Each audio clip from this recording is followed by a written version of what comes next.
নমস্কাৰ লিপি আৰু পাঠ সমীক্ষা কাকতখনৰ যেটো অধ্যায় 9 আছে পাঠ সম্প্ৰেৰণ প্ৰক্ৰিয়া তাৰ এটা গুৰুত্বপূৰ্ণ প্ৰশ্ন উত্তৰ দিব লৈছোঁ যেহেতু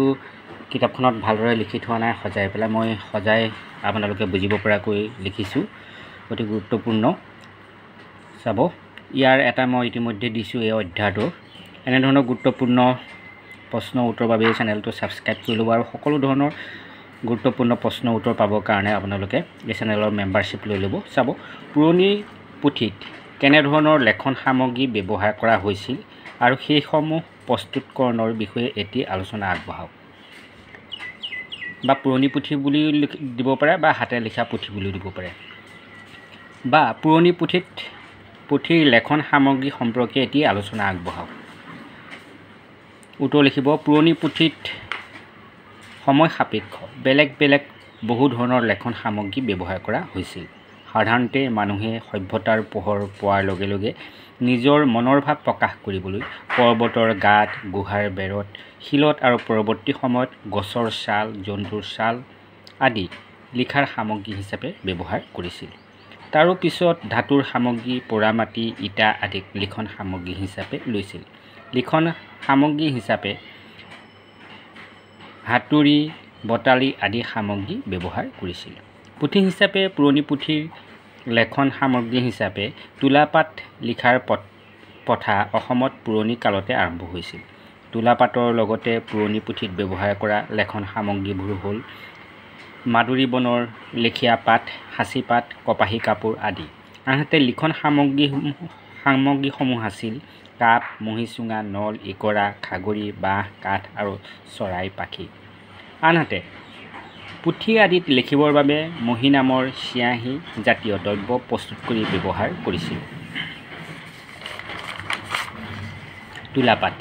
পুৰণি কালত অসমত লেখন সামগ্ৰী হিচাপে তুলাপাত ব্যৱহাৰ কৰা হৈছিল তুলাপাত প্ৰস্তুতৰ বাবে গোবৰ আৰু কপাহৰ লগত বৰগছ বেল আৰু কঁঠালৰ আটাৰে মণ্ড তৈয়াৰ কৰি তাক সমান বহল তক্তাৰ ওপৰত মেলি দি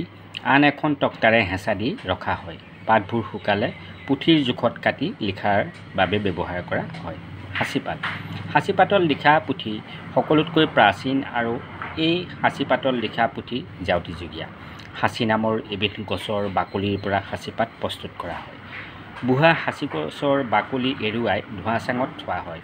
বাকলিবোৰ শুকালে এৰাতি নিয়ৰত তিয়াই কোমল হ'লে তাক চাঁচি জোখমতে কাটি লোৱা হয় পাছত চোকা কটাৰীৰে চাঁচি পাতবোৰ মিহি কৰা হয়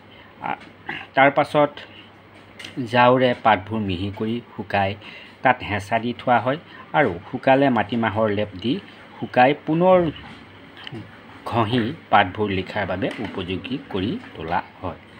মহি বা চিয়াহী পুৰণি সময়ত লিখিবৰ বাবে মহি নামৰ এবিধ চিয়াহী প্ৰস্তুত কৰি ব্যৱহাৰ কৰা হৈছিল মহি প্ৰস্তুত কৰিবলৈ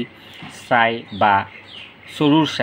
চৰুৰ ছাই বা বৰা চাউলৰ ছাই কেহেৰাজৰ ৰস গৰুৰ মুঠ শিলিখা আমৰ ছাল জামুকৰ ছাল আদি কেৰাহীত সিজাই মাটিৰ চৰুত ভৰাই নিয়ৰত থৈ দিয়ে চৰুটো ঘামি যি ৰস নিগৰি ওলায় আৰু তাকে মহি হিচাপে লিখিবলৈ ব্যৱহাৰ কৰে এই মহি বাঁহৰ চুঙাত সযতনে ৰখা হয় এনেদৰে প্ৰস্তুত কৰা মহি বহু বছৰলৈ মস্ত নোযোৱাকৈ পুথিত ফটফটীয়া হৈ থাকে পুৰণি অনেক পুথিৰ ভিতৰত সচিত্ৰ পুথিও আছিল এই পুথিসমূহৰ চিত্ৰবোৰত হেঙুল হাইতাল নীল কাজল শিলিখাৰ ৰস খৰিমাটি আদি সামগ্ৰীসমূহ ব্যৱহাৰ কৰা হৈছিল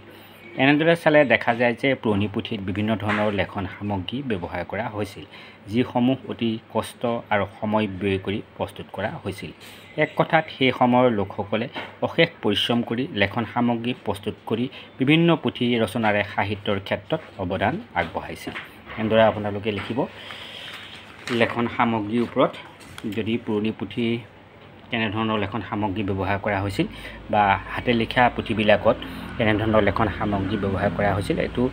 আপোনালোকৰ 5 নম্বৰীয়া কুৱেশ্যনৰ কাৰণে আহিবও পাৰে এনেধৰণৰ গুৰুত্বপূৰ্ণ প্ৰশ্ন উত্তৰৰ বাবে চেনেলটো সাবস্ক্ৰাইব কৰি ল'ব আৰু লাইক কমেণ্ট কৰি কেনেকুৱা হৈছে জনাই পৰৱৰ্তী ভিডিঅ' দিবলৈ উৎসাহিত কৰিব বুলি আশা ৰাখি আজিলৈ আহোঁ ধন্যবাদ